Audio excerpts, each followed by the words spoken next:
Hello friends, welcome to Abi's world.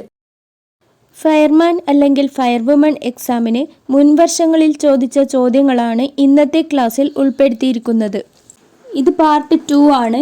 Part 1 എന്ന് പറയുന്നത് fireman അല്ലെങ്കിൽ ഫയർവുമൺ എക്സാമിന് മുൻവർഷങ്ങളിൽ സ്പെഷ്യൽ ടോപ്പിക്കിൽ നിന്നും ചോദിച്ച ചോദ്യങ്ങൾ ഉൾപ്പെടുത്തിയിട്ടുള്ള ഒരു ക്ലാസ്സാണ്. പാർട്ട് 1ൻ്റെ ക്ലാസ് കാണാത്തവർ അത് കണ്ടു നോക്കുക. അതിൻ്റെ ലിങ്ക് ഡിസ്ക്രിപ്ഷൻ ബോക്സിൽ കൊടുത്തിട്ടുണ്ട്. നിങ്ങൾ ആദ്യമായിട്ടാണ് ഈ ചാനൽ കാണുന്നതെങ്കിൽ സബ്സ്ക്രൈബ് ചെയ്ത് സപ്പോർട്ട് ചെയ്യുക. അതുപോലെ ക്ലാസ് നിങ്ങൾക്ക് ഇഷ്ടമായെങ്കിൽ ലൈക്ക് ചെയ്യുക. അപ്പോൾ നമുക്ക് തുടങ്ങാം. ആദ്യത്തെ ചോദ്യം: താഴെ പറയുന്നവയിൽ ഇന്ത്യയിലേക്കുള്ള യൂറോപ്യന്മാരുടെ ആഗമനവുമായി ബന്ധപ്പെട്ട ശരിയായ പ്രസ്താവനകൾ ഏതാണ്? 3 പ്രസ്താവനകൾ തന്നിട്ടുണ്ട്. ഇതിൽ ഏതൊക്കെ പ്രസ്താവനകളാണ് ശരി എന്നാണ് ചോദിച്ചിട്ടുള്ളത്. ഓപ്ഷൻ ബി ആണ് ആൻസർ ആയിട്ട് വരുന്നത്. 1, 2 മാത്രം. കേപ്പ് ഓഫ് ഗുഡ് ഹോപ്പ് വഴി കേരളത്തിലേക്ക് എത്തിച്ചേർന്ന ആദ്യത്തെ യൂറോപ്യൻ ശക്തിയായിരുന്നു പോർച്ചുഗീസുകാർ. 1741 കുളച്ചൽ യുദ്ധത്തിൽ ഡച്ചുകാർക്കേറ്റ പരാജയം ഇന്ത്യയുടെ തെക്ക് പടിഞ്ഞാറ് ഭാഗത്ത് അവരുടെ ശക്തി ക്ഷയിക്കുന്നതിന് കാരണമായി. അടുത്ത ചോദ്യം നോക്കാം. താഴെ പറയുന്ന സംഭവങ്ങളെ കാലഗണന പ്രകാരം ക്രമീകരിക്കുക. വൈക്കം സത്യാഗ്രഹം, ചാന്നാർ ലഹള, പാലിയം സത്യാഗ്രഹം, ക്ഷേത്രപ്രവേശന വിളംബരം എന്നിങ്ങനെയാണ് ഓപ്ഷൻസ് തന്നിട്ടുള്ളത്. ഇത് കാലഗണന പ്രകാരം ക്രമീകരിക്കാനാണ് ചോദിച്ചിട്ടുള്ളത്. ഇവിടെ ആൻസർ ആയിട്ട് വരുന്നത് ഓപ്ഷൻ ബി ആണ്. 2, 1, 4, 3. ചാന്നാർ ലഹള, വൈക്കം സത്യാഗ്രഹം, ക്ഷേത്രപ്രവേശന വിളംബരം, പാലിയം സത്യാഗ്രഹം. അടുത്ത ചോദ്യം: ഒരു ദിവസം നമ്മുടെ വായിൽ പതിക്കാൻ പോകുന്ന ചെറിപ്പഴം എന്ന് അവധ് എന്ന നാട്ടുരാജ്യത്തെ വിശേഷിപ്പിച്ച British governor general. Option C Dalhousie പ്രഭു. അടുത്ത ചോദ്യം: താഴെ പറയുന്നവരിൽ ഇന്ത്യൻ നാഷണൽ കോൺഗ്രസിലെ മിതവാദികൾ എന്ന വിഭാഗത്തിൽ ഉൾപ്പെടുന്ന നേതാവ് ആര്? Option C Gopalakrishna Gokhale. ഗോപാലകൃഷ്ണ ഗോഖലെയാണ് ഇന്ത്യൻ നാഷണൽ കോൺഗ്രസിലെ മിതവാദികൾ എന്ന വിഭാഗത്തിൽ ഉൾപ്പെടുന്ന നേതാവ്. അടുത്ത ചോദ്യം നോക്കാം. 2ാം ലോക മഹായുദ്ധത്തിൽ ജർമ്മനിയുടെ സോവിയറ്റ് ആക്രമണത്തിന് നൽകപ്പെട്ട രഹസ്യനാമം. ആൻസർ ഓപ്ഷൻ സി ആണ്, ഓപ്പറേഷൻ ബാർബറോസ. അടുത്ത ചോദ്യം: നാഷണൽ ക്രൈം റെക്കോർഡ്സ് ബ്യൂറോയുടെ 2023 റിപ്പോർട്ട് പ്രകാരം ഇന്ത്യയിലെ ഏറ്റവും സുരക്ഷിതമായ നഗരം ഏതാണ്? ആൻസർ ഓപ്ഷൻ ഡി ആണ്, കൊൽക്കത്ത. അടുത്ത ചോദ്യം: ഭൂമധ്യരേഖയിൽ കൊറിയോലിസ് ബലം ഡാഷ് ആണ്. Answer option C 0. ഭൂമധ്യരേഖയിൽ കൊറിയോലിസ് ബലം 0 ആണ്. അടുത്ത ചോദ്യം നോക്കാം. ഇന്ത്യ തദ്ദേശീയമായി വികസിപ്പിച്ചെടുത്ത സൺ സിങ്ക്രോണൈസ്ഡ് ഉപഗ്രഹം ഏതാണ്? ആൻസർ ആയിട്ട് വരുന്നത് ഓപ്ഷൻ എ ആണ്, IRS-1A. അടുത്ത ചോദ്യം: തന്നിരിക്കുന്നവയിൽ വേമ്പനാട്ടുകായലിൽ പതിക്കാത്ത നദി ഏത്? ആൻസർ ഓപ്ഷൻ ഡി ആണ്, ഭാരതപ്പുഴ. അടുത്ത ചോദ്യം: ഭൂവൽക്കത്തിലെ ഫലകങ്ങളുടെ ചലനത്തിനു കാരണമാകുന്ന പ്രധാന ബലം ഏത്? ആൻസർ ഓപ്ഷൻ എ ആണ്, ഭൂമിയുടെ ഉൾഭാഗത്തു നിന്നുള്ള സംവഹന പ്രവാഹം.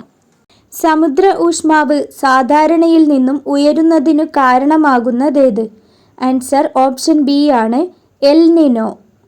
അടുത്ത ചോദ്യം: കാറ്റിൽ നിന്നുള്ള ഊർജം ഏറ്റവും കൂടുതൽ ഉൽപ്പാദിപ്പിക്കുന്ന സംസ്ഥാനം ഏത്?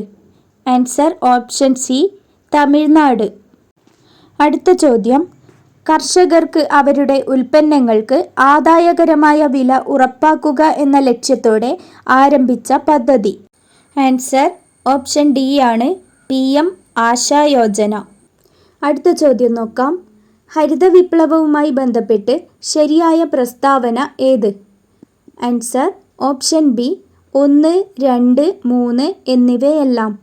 ബഫർ സ്റ്റോക്ക് സൃഷ്ടിക്കുന്നതിനാവശ്യമായ ഭക്ഷ്യധാന്യങ്ങൾ സംഭരിക്കാൻ ഗവൺമെന്റിന് സാധിച്ചു. പാവപ്പെട്ടവർക്ക് ഗുണകരമായ വിധത്തിൽ ഭക്ഷ്യധാന്യങ്ങളുടെ വില കുറഞ്ഞു. സമ്പന്ന കർഷകരും ദരിദ്ര കർഷകരും തമ്മിലുള്ള അന്തരം വർദ്ധിച്ചു. അടുത്ത ചോദ്യം: ആദ്യത്തെ 50 വർഷക്കാലയളവിലെ പഞ്ചവത്സര പദ്ധതികളിൽ പൊതുമേഖലയുമായി ബന്ധപ്പെട്ട് ശരിയായ പ്രസ്താവന ഏതാണ്? ആൻസർ ഓപ്ഷൻ എ ആണ് 1, 2 ശരിയാണ്. 1-ാം പഞ്ചവത്സര പദ്ധതി മുതൽ 5-ാം പഞ്ചവത്സര പദ്ധതി വരെ പൊതുമേഖലയ്ക്കുള്ള മുതൽ മുടക്കിൻ്റെ വിഹിതത്തിൽ വർധനവുണ്ടായി. 6 മുതൽ 8 വരെയുള്ള പഞ്ചവത്സര പദ്ധതികളിൽ പൊതുമേഖലയ്ക്കുള്ള മുതൽ മുടക്കിൻ്റെ വിഹിതം കുറഞ്ഞു. അടുത്ത ചോദ്യം നോക്കാം. 1991 പുതിയ സാമ്പത്തിക നയത്തിൻ്റെ ഭാഗമായുള്ള വ്യാപാര നയ പരിഷ്കാരങ്ങൾ ലക്ഷ്യം വച്ചത്. ആൻസർ ഓപ്ഷൻ ഡി മുകളിൽ പറഞ്ഞവ എല്ലാം.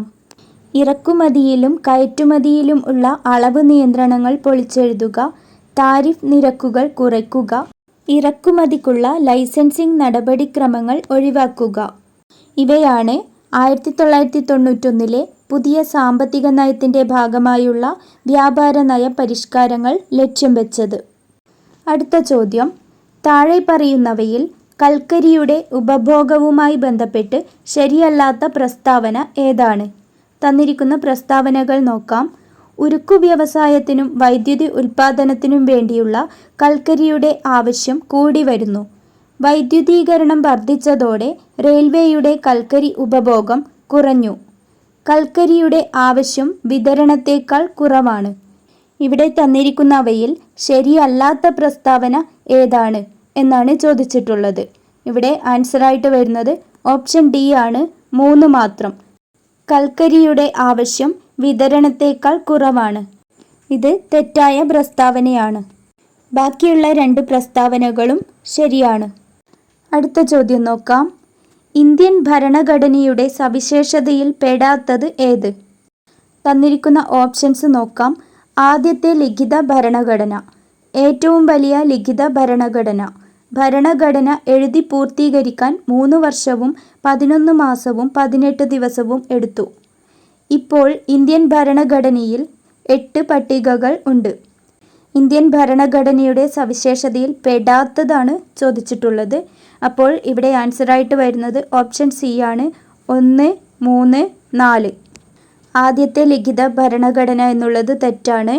ഭരണഘടന എഴുതി പൂർത്തീകരിക്കാൻ 3 വർഷവും 11 മാസവും 18 ദിവസവും എടുത്തു, അതും തെറ്റാണ്. ഇപ്പോൾ ഇന്ത്യൻ ഭരണഘടനയിൽ 8 പട്ടികകൾ ഉണ്ട്, അതും തെറ്റാണ്. അടുത്ത ചോദ്യം നോക്കാം. ഇന്ത്യയിലെ ജനങ്ങളായ നാം ഇന്ത്യയെ ഒരു പരമാധികാര സ്ഥിതി സമത്വ മതനിരപേക്ഷ ജനാധിപത്യ റിപ്പബ്ലിക്കായി സംവിധാനം ചെയ്യുവാനും ഇങ്ങനെ ആരംഭിക്കുന്നത് ഭരണഘടനയുടെ ഏത് സവിശേഷതയാണ്? ആൻസർ ഓപ്ഷൻ ഡി ആണ്, ആമുഖം. അടുത്ത ചോദ്യം നോക്കാം. ചേരുംപടി ചേർക്കുക. ഇവിടുത്തെ ആൻസറായിട്ട് വരുന്നത് ഓപ്ഷൻ ബി ആണ്, 1 സി, 2 എ, 3 ഡി, 4 ബി. ബാലവേല നിരോധനം വകുപ്പ് 24. സ്വത്തവകാശം 300 എ. അവസര സമത്വം വകുപ്പ് 16. വിദ്യാഭ്യാസം മൗലികാവകാശം 21 എ. അടുത്ത ചോദ്യം. താഴെ തന്നിരിക്കുന്നവയിൽ തെറ്റായ ജോഡി ഏത്? തന്നിരിക്കുന്നവ നോക്കാം. ഏകീകൃത നിയമ സംവിധാനം വകുപ്പ് 44. മൗലിക കടമകൾ വകുപ്പ് 51. ഹൈക്കോടതിയുടെ റിട്ട് അധികാരം വകുപ്പ് 226. രാഷ്ട്രപതിയുടെ ഇംപീച്ച്മെൻറ്റ് വകുപ്പ് 61. തെറ്റായ ജോഡിയാണ് ഇവിടെ ചോദിച്ചിട്ടുള്ളത്. ആൻസർ ഓപ്ഷൻ ബി ആണ്, മൗലിക കടമകൾ വകുപ്പ് 51. അത് തെറ്റായ ജോഡിയാണ്. അടുത്ത ചോദ്യം നോക്കാം. ഇന്ത്യൻ സുപ്രീം കോടതിയുടെ തനത് അധികാരത്തിൽ പെടാത്തത് ഏതൊക്കെ? തന്നിരിക്കുന്നവ നോക്കാം. കേന്ദ്രവും സംസ്ഥാനങ്ങളും തമ്മിലുള്ള തർക്കങ്ങൾ, സംസ്ഥാനങ്ങൾ തമ്മിലുള്ള തർക്കം, അപ്പീൽ അധികാരം, ഉത്തരവുകൾ പുറപ്പെടുവിക്കാനുള്ള അധികാരം. ഇവിടെ ആൻസറായിട്ട് വരുന്നത് ഓപ്ഷൻ എ ആണ്, സി ആൻഡ് ഡി. അപ്പീൽ അധികാരം, ഉത്തരവുകൾ പുറപ്പെടുവിക്കാനുള്ള അധികാരം. ഇവ രണ്ടും ഇന്ത്യൻ സുപ്രീം കോടതിയുടെ തനത് അധികാരത്തിൽ പെടാത്തതാണ്.